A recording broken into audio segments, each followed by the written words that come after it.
Walang silang 13 eh.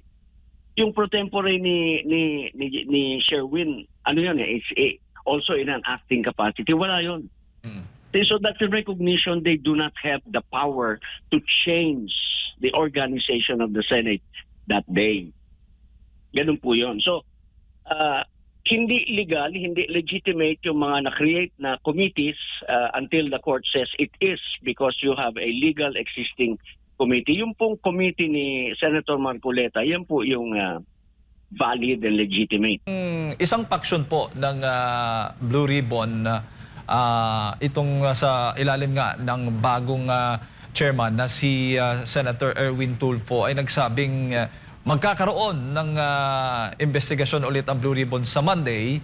Kasama at invited pa rin po itong Brave 18 soldiers. Sa tingin po ninyo, dapat pumunta din po yung mga dating sundalo doon? Hindi, because that will kumbaga parang yung hindi sila ang sagot ko sa tanong mo is hindi sila dapat mag-attend. Bakit? Because that Blue Ribbon Committee is not legitimate. Okay, hindi yung legitimate. Lahat ng nangyari nung eleksyon nung nila Sherwin, hindi legitimate yun, hindi legal yun. Balikan natin yung araw na nagkaroon sila ng eleksyon. Ano yan eh, yung legal, legitimate officials of the Senate right now ay yung duly elected when there was a quorum. When there was 13, at least 13 in attendance and elected the officials. Ano po? Ngayon, yung nangyari nung time nila Sherwin, una I thought they had 13. Kasi ang 13 kasi ang quorum na 50% plus 1, yun yung quorum ng 24, which is the constitutional threshold. Majority. Wala namang vacancy. Wala namang patay, wala namang nag-resign, wala namang na-expel, walang nothing. So the constitutional threshold remains at 24, and therefore your quorum is 13. In plain language, para maipaliwanag ng mabuti sa ating mga kababayan, madaling maintindihan, yung kasing quorum is like a door. Okay, pintuan sa kwarto. Quorum is 13. Kung wala kang 13, walang transaction. Kung walang transaction, wala kang magagawa sa loob ng kwarto. And therefore, kailangan mo ng susi. Ito ngayon, yung Abilino versus Cuenco, susi ba yan? Hindi rin, because actually, ang ruling sa Abilino versus Cuenco is political issue ang pagtalaga ng Senate President. Hindi pwedeng panghimasukan ng Korte Suprema. That's the ruling. It's a political issue. Hindi sila dapat nakialam. Although may mga sinabi, ang tawag namin doon sa mga abogado in legal terms, obiter dictum yun. It is not a deciding factor. Binanggit lang ng korte na kasi merong nasa Amerika, merong ganito, but that is not the ruling of the Supreme Court in Abilino versus Cuenco. Ulitin ko, ang ruling ng Supreme Court sa Abilino versus Cuenco is that it is a political question.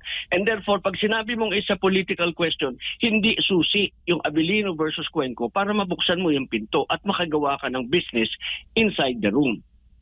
Yon. So the quorum is the door. Abilino versus Cuenco, they attempted to open the door by saying that, by citing Abilino versus Cuenco, which is not applicable. Pag yung susi pumasok sa susian pero hindi nakakabukas ng pinto, hindi yun ang susi mo. And therefore, yung legitimate legal officials ng Senate right now, the only is the one elected nung meron silang quorum. And this is led by Senator Alan Peter Cayetano. Now, if the other group wants to question that legitimacy, then they should go to the Supreme Court and question the legality nung bakit hindi na legal yung posisyon nila Senate President Alan Peter Cayetano. Ganito yun eh. Meron silang recognition that they do not have 13. Because if they have that recognition, kung sinasabi nila, pinapanindigan nila, sinasite nila yung Abilino versus Cuenco and therefore they have the authority, bakit hindi sila nag-elect ng Senate President? Because they know that to elect the Senate President and the Senate President pro tempore, you need 13 votes. Walang silang 13 eh. Yung pro tempore ni Sherwin, ano yun eh, it's also in an acting capacity. Wala yun. Mm. So that's a recognition they do not have the power to change the organization of the Senate that day. Ganun po yun. So, hindi legal, hindi legitimate yung mga na-create na committees until the court says it is because you have a legal existing committee. Yung pong committee ni Senator Marcoleta, yan po yung valid and legitimate. Opo. Papaano po yan? Kung sakali mang i-insist po talaga nitong grupo po ni Senator Erwin Tulfo na ituloy yung kanyang investigasyon din sa ilalim ng Blue Ribbon Committee at ipapatawag po ito hindi po dadalo itong Brave 18. Alam mo naman pong possible na mangyari kung ganun po. Wala silang power to arrest eh. They are not legitimate. Yung OSAA o yung mga law enforcement, alam mo, dito tayo magkakaroon ng medyo in a difficult bind yung ating mga law enforcement kung Yes. sino yung susundin nila because the legal organization really is the one existing now. Ngayon, yung Blue Ribbon Committee ni Erwin is questionable because yung leadership ni Erwin isa siya sa dapat imbestigahan tapos siya ang magiging head ng Blue Ribbon Committee. Niloloko na nila ng harap-harapan yung taong bayan pagkaganyan. Pinangalanan nga siya hindi lang 2 maleta, kundi 8 in total yung sinabi ng Marines na dineliver sa bahay niya. Maliban sa mga paper bag na tinatanggap niya now and then. Ano yun tuwing matatapos yung hearing, I think they mentioned it already. Tuwing matatapos ang hearing ng Quadcom, pumupunta sila sa isang opisina. Paglabas nila, dala-dala nila yung puno ng yung paper bag na puno ng pera. That's 7 to 10 million yata yung sinabi, if I remember it right. So, kailangan imbestigahan ito. Ikaw nadinig mo naman ang kanyang declaration Huwag daw pakialaman ang flood control. Anong klaseng Blue Ribbon Committee yung meron ka? Hindi mo papakialaman. That's the main issue today. Diba? So, I don't think anyone should give legitimacy to this because it's not legitimate in the first place. Punta muna sila sa korte. Yeah. Opo. So, ano yung magiging posisyon dapat o papel ng mga Senate staff pagdating po kung sino yung susundin po nila para hindi unfair sa taong bayan naman? The Senate staff is put in a very difficult situation, but to be safe, sabi ko nga, to be safe, Senator Alan Peter Cayetano remains as the Senate President. Kasi acting nga yung kay Sherwin so he still leads the Senate because siya pa rin ang Senate President. And whatever he says, that's the one that should be followed. Even the OSAA pag-aawayin nila yung 2 OSAA, mag-a-appoint sila ng gano'n. Hindi pwede yun. So, nasa sa desisyon ng mga empleyado ng Senate who to respect. Sa kanila mismo, nakasalalay sa kanila ang katahimikan ng opisinang yon. Isa lang ang Senate President. Hindi naman naging Senate President si Sherwin So, like I said, they should follow the order ng Senate President. Opo. Attorney, si Partner Admar, kasama ko po dito, may mga karagdagang katanungan po sa inyo. Attorney, magandang umaga po. Good morning, Admar. Opo, ipinagmalaki po ng paksyon po ni Senator Win Gatchalian na kinikilala po sila ng Malacanang at ng maging ang Kamara po. Ano po kaya ang maaring mangyari ito kung sila'y naninindigan at hindi sila magpapasaklolo sa Korte Suprema kasi may backup sila mula sa Malacanang at Kamara? Saan po bang batas na kasulat na magiging legal yung illegal pagka sinuportahan ng Malacanang at ng Kamara? It does not change the fact that they are not legal. It does not change the fact that they did not have quorum when they transacted business. Kasi importante po yung quorum. Yan yung unang tinatanong. Halimbawa sa mga board meeting, sabihin ng chairman, Mr. Secretary, do we have a quorum? Ang sagot ng secretary, yes, Mr. Chairman, we have a quorum to validly transact business because without a quorum, nothing can be transacted. Walang transaction na valido. pwede kayo mag-caucus, mag-usap, pero nothing binding is going to come out of that meeting. Katulad din lang nung ginawa nila Sherwin nung araw na yon, sabi ko nga, ay nag-practice. Nang inis lang ba? Pero it does not, kahit na recognize pa sila ng presidente, unless the Supreme Court recognizes them, that's another story. Punta sila sa korte. Opo. Dito naman po sa Avellino versus Cuenco po, umiiral pa po ba or dapat pa po ba itong, meron bang mapupulot or makukuha pa mula dito sa naging desisyon na ito sa kasalukuyan, considering ang pinagbatayan po dito sa desisyon na ito ay 1935 Constitution pa po, kung saan kung ikukumpara or ihahambing sa 1987 Constitution, mas malinaw po doon sa 1987 Constitution na kung pipili ka sa mga leader ng Senado ay dapat majority, which is yan yung wala doon sa 1935 Constitution, attorney. Yun nga yung pinapaliwanag ko na yung naging discussion sa Avellino versus Cuenco is obiter dictum. Hindi yan deciding factor because ganito kasi, after the Supreme Court stated in the decision that the determination of the Senate President is a political issue, tapos na po yun, period. Hindi nila pwedeng panghimasukan at kahit anong sabihin nila is not going to be valid on the Senate because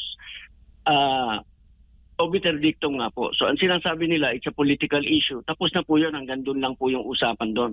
Hindi nila pwedeng panghimasukan. At yung sinabi nila, sinabi nila. Ngayon, kung papasok tayo doon sa usapan, ibang-iba po kasi ang sinasabi ko po, pagka kayo ay sa site ng isang kaso na sinasabi mong applicable to your case, yung pong kasong sinasite mo should fall square with your facts. Yung parehas kayo. Doon po sa kaso ng Avellino, number 1, kaya yan hindi applicable. Assuming na after saying political issue, nakialam pa rin ng Supreme Court. Number 1 po, merong senador doon na nasa labas ng bansa and therefore beyond the reach of the yung warrant. Hindi mo pwedeng pa-aresto para i-compel mo yung attendance. So, that one already is different. And therefore, because of that, hindi mo na pwedeng i-cite dito kasi hindi parehas. Dito naman sa atin, you have 24, everybody in the Philippines, you jailed 2, sabi ko nga kahit i-jail mo pa 4, lahat yan, yung constitutional threshold na 24 remains the same and therefore everything you do is still based on 24.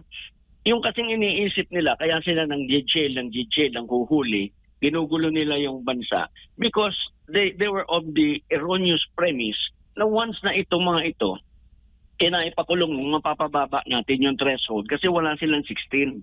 Gusto nila ngayon paabuti nila na 12 yung, so they can convict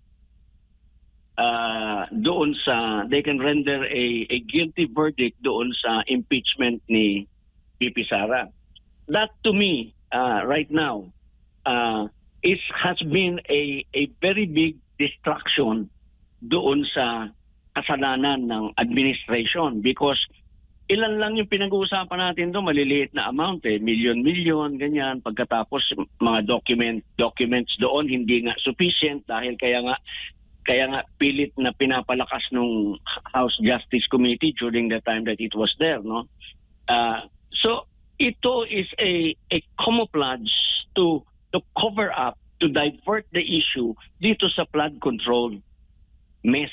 Kasi dito maliwanag. Dito kasi, ang pinag-uusapan natin sa flood control, trillions of pesos.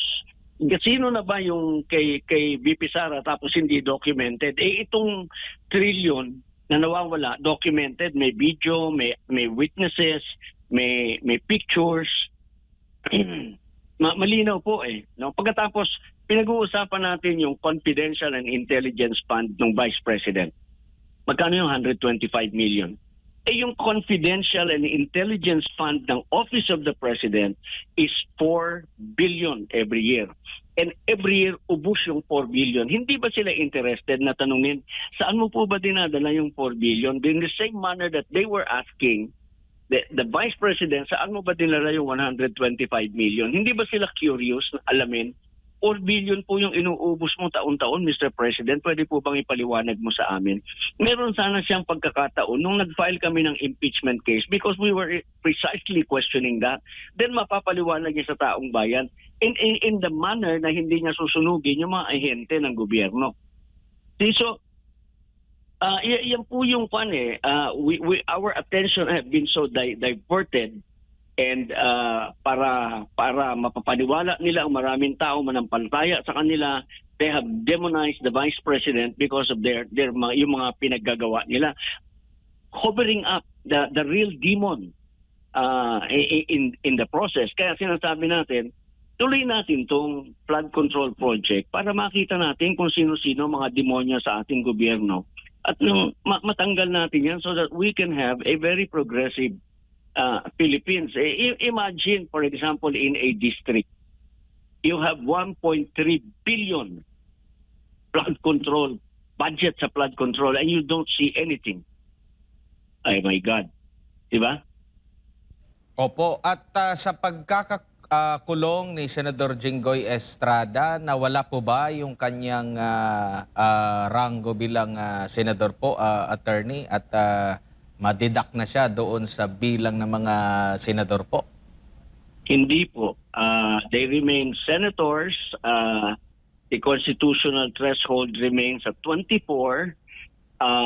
Kaya nag-iisip sila ng kung ano-ano para mapabawasan nila because they cannot have the 16 in order to be able to convict because they also, having said yung sinabi ko kanina as diversionary, they also want to prevent her from being able to run in 2028 because that's going to make a lot of mess sa kanilang buhay because ahabulin talaga sila sa kanilang mga kasalanan. At ito rin ba yung nakikita niyo po, attorney, kung bakit sila talagang atat na mahuli itong si Senador Bato de la Rosa para mailabas na ng bansa, ipunta doon sa ICC, tapos umuugong din yung sa issue din kay Senador Pongo bilang co-conspirator daw at possible maglabas ng arrest warrant para pag nandoon na yung dalawa sa ibayong dagat doon sa the Netherlands, pwede na nilang ma-apply lubusan yung quorum. Alam mo, dahil diyan sa sinabi mo, ang naalala ko is mabuti pa yung huwis nung ICC, sinabi niya nasaan yung desisyon ng Pilipinas na inaalaw na siya ay ipadala dito sa atin. So doon pa lamang there is already a recognition that the Rome Statute has been violated. Hindi nagkaroon ng due process kasi kailangan mo ng due process dito bago mo dalhin doon. Yan pa rin yung hinihingi natin ng kalinawan sa ating Korte Suprema, yung magkaroon ng due process si Senator Bato at kung sino man yung sinasabi nilang ipapadala sa The Hague. Assuming without admitting, just for purposes of argument, sige, sabihin na natin pwede yung ICC dito sa atin. Pero hindi mo po pwedeng i-disregard yung nakalagay sa Article 3, Section 1 that no person shall be deprived of life, liberty, or property without due process of law. That much they have to grant to Senator Bato or to anybody else they want to throw away outside of the jurisdiction of the Philippines at the mercy of the Banyaga. Kailangan may due process muna dito sa atin. That much they have to recognize. Tapos yung sinasite nila kasi yung papaliwanag ko lang, no? Kasi para maintindihan ng Yes, tao sir. na sinasabi nila kasi constitutional din kasi yung the Philippines yung mga generally accepted principles adheres to the generally accepted principle of international law. Adheres to the generally accepted principle. Unang-muna, i-prove nila that is a generally accepted principle of international law because ang aking understanding, pag sinabi mong yung Rome Statute part of the law of the land, then it becomes part of the law of the land inferior to our Constitution. It cannot be superior to our Constitution and therefore, Paano sila magpalipad ng Pilipino, bigyan nila ng due process before our courts. Yun lamang dapat yung maging malinaw na patakaran. Yun yung dapat na maging malinaw. Pero hindi po automatically yung Rome Statute na yan bibigyan natin ng buhay dahil marami pong kulang yan. Hindi naman po yan nakareflect sa ating local laws.